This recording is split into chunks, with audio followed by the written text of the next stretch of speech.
Hi, ഞാൻ എന്താ രാവിലെ യാസിനെ കൊണ്ട് ട്യൂഷന് വിട്ടിട്ടുണ്ട് കേട്ടോ. യാസിക്ക് എക്സാമാണ്, ഇനി ഒരു 3-4 ദിവസം കൂടെ ഉണ്ട് എക്സാം കേട്ടോ.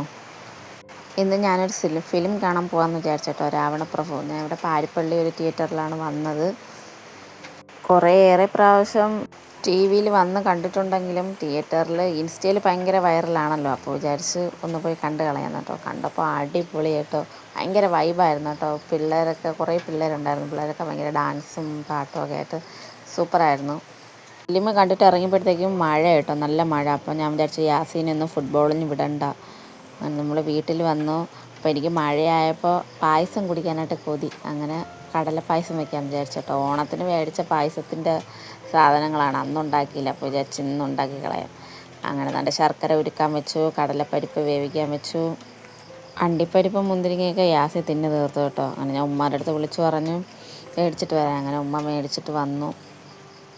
തേങ്ങ തിരുവി എടുത്ത് പാലെടുക്കാൻ വേണ്ടിയിട്ട് കടലപ്പരിപ്പ് വേവിച്ച് ഉടച്ചെടുത്തിട്ടുണ്ട്. കുറച്ച് മിക്സിയിൽ അരച്ചെടുത്ത് കേട്ടോ. മിക്സിയിൽ അരച്ചെടുത്ത് ഒഴിക്കുമ്പോൾ നല്ല കുറുകുറാന്നിരിക്കും. ഞങ്ങളുടെ നെയ്യ് ചൂടാക്കാൻ വെച്ചു, അതിലേക്ക് ഈ കടലപ്പരിപ്പിട്ട് വഴറ്റിയെടുക്കണം. അല്ല, കുറച്ച് നേരം ഒന്ന് നല്ലതുപോലെ വഴറ്റിയെടുക്കണം കേട്ടോ. ഓണവും നബിദിനവും കൂടെയൊക്കെ ആയതുകൊണ്ട് ഓണത്തിനങ്ങ് വെക്കാനൊന്നും പറ്റിയില്ലായിരുന്നു. പിന്നെ യാസിയുടെ ബർത്ത്ഡേക്ക് വെക്കാമെന്ന് വിചാരിച്ചാൽ അതിന് നടന്നില്ല. ബർത്ത്ഡേക്ക് നമ്മൾ എറണാകുളം പോയതുകൊണ്ട് പിന്നെ അത് നടന്നില്ല. അപ്പോൾ മിക്സിയിൽ അരച്ചതും കൂടെ ഒഴിച്ചു കൊടുത്തിട്ടുണ്ട്. അതും കൂടെ വഴറ്റിയിട്ട് ശർക്കര അരിച്ചൊഴിച്ചു കൊടുത്തു. ഇനി ശർക്കരയിൽ കിടന്ന് കുറച്ച് നേരം അത് വറ്റണം കേട്ടോ. ആ പരിപ്പിലൊക്കെ ശർക്കര നന്നായിട്ട് പിടിച്ച് വരണം, അപ്പോഴേ എല്ലാം നല്ല മധുരമായി കിട്ടത്തുള്ളൂ കേട്ടോ. പിന്നെ ചവ്വരി ഉണ്ടായിരുന്നു, ചവ്വരി ഇടുന്ന വീഡിയോ എടുക്കാൻ പറ്റിയില്ല കേട്ടോ, അത് ഞാൻ മറന്നുപോയി എടുക്കാനായിട്ട്. രണ്ടാം പാൽ ഒഴിച്ചിട്ടുണ്ട്.